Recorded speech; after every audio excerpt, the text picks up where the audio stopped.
I'm Christine Russo, and welcome to What Just Happened. Today, we welcome Assemblyman John McDonald to talk about retail organized crime and his bill. Yep. Yes. Welcome. Yep. Welcome to What Just Happened. Let's talk about the bill that you have in place that's on the governor's desk. It's been through all the other committees and votes, and it's about creating a retail organized crime task force. Correct. It sounds simple. It's really not complex, but it recognizes the fact that in New York, but throughout the country, this is not just a New York phenomenon. This is $100 billion problem throughout the country, $4.4 billion here in New York of organized retail theft.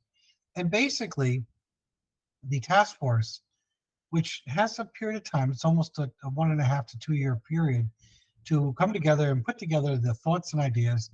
It's made up of both the governor's appointments, but there's restrictions. Needs to make sure there's somebody representing that's chosen or recommended by the Retail Council, making sure that someone is chosen or recommended by the Retail and Wholesale Union, representing the employees because their voices need to be heard.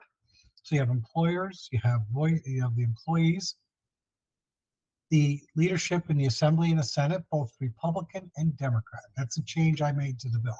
Before it was only the majority members, which would only been Democrat. I wanted to make sure everyone's at the table, Republicans and Democrats. They have appointments. And the bottom line is they're to look at this whole phenomenon and work with the Attorney General who has an appointment, to work with law enforcement who has appointments, to identify what is it that we can do better. Far too often on issues in general, public safety specifically, we have a lot of talking past each other.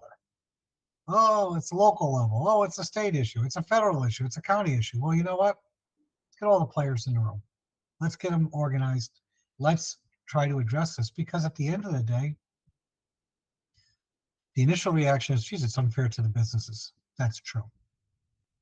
Jesus, it's unfair to the taxpayers. Most of these individuals aren't stopping at the register saying, let me give you my 8% sales tax. That has a major fiscal impact. It's a $4.4 billion. That's almost $380 million in sales tax revenue the state has lost, and so the local governments. It's not fair to the employees. Those are the ones that I added to this bill when Mike Cusick, who's from Staten Island, actually had the bill in the past. When he left, I took over the bill. And I said, let's add the employees. Make sure that they're the ones who are on the front line. They're the ones probably making just above minimum wage that are watching this, and they're in the middle of this process. So it's unfair to them. It's unfair to the consumers, the people who shop there. Let's try to figure out what we can do better. The need for a task force is a necessary step. And some states have them already. New York State does not. You have reformulated this from the prior person that had it, and the state needs it in order to backfill policies, procedures, criminal changes. It's helpful. It's very helpful. It actually raises it to a level of statewide recognition. From my perspective, is it an awareness issue? Sure. Even though I think most people are pretty aware of it. When they walk in to a local Duane Reade and their toothpaste is locked up, there's a problem.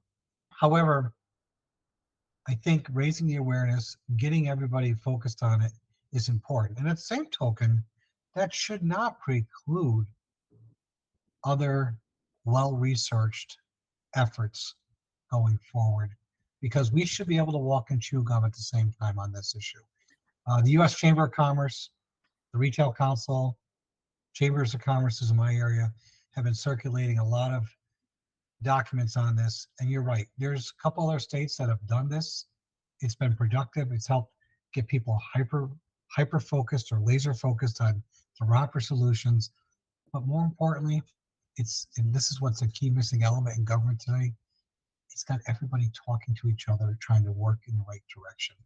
And as you know, whether you're following it sometimes at the local level, at the county or state level, and definitely at the federal level, it just doesn't look like people are trying to work with each other. It looks like they're working against each other. Well, I'm glad to hear that this is a bipartisan initiative, process, I should say. The initiative is yours, but hmm, the invited participation, it's a bipartisan participation, which I think is very valuable and gives it more efficacy. You've got other people who helped craft this bill, or at least participated: the U.S. Chamber of Commerce, the Retail and Wholesale Workers Union, the Retail Council. Did you have retail businesses, some of the Well, enterprise the, businesses? the Retail Council is probably the largest member-based organization throughout the state. So yes.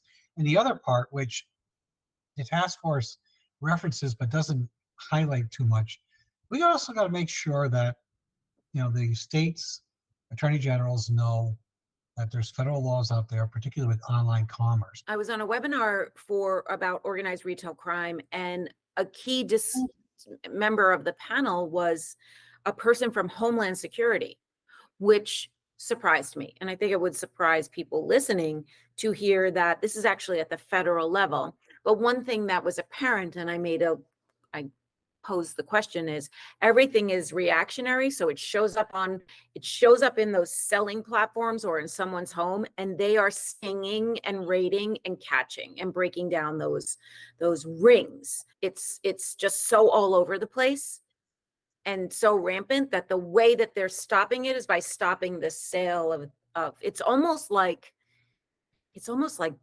drugs, where you're catching it once it's in here, and you're not as good as preventing it from coming in. So Governor Hochul has to sign this by the end of the year, and if not, what happens? It dies? Walk me through Actually, the governor has until the end of next week, so the day after Thanksgiving, to sign the bill.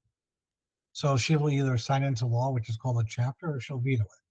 Usually when it's vetoed, there's a message on the reason. Hopefully that's not going to happen. I don't know.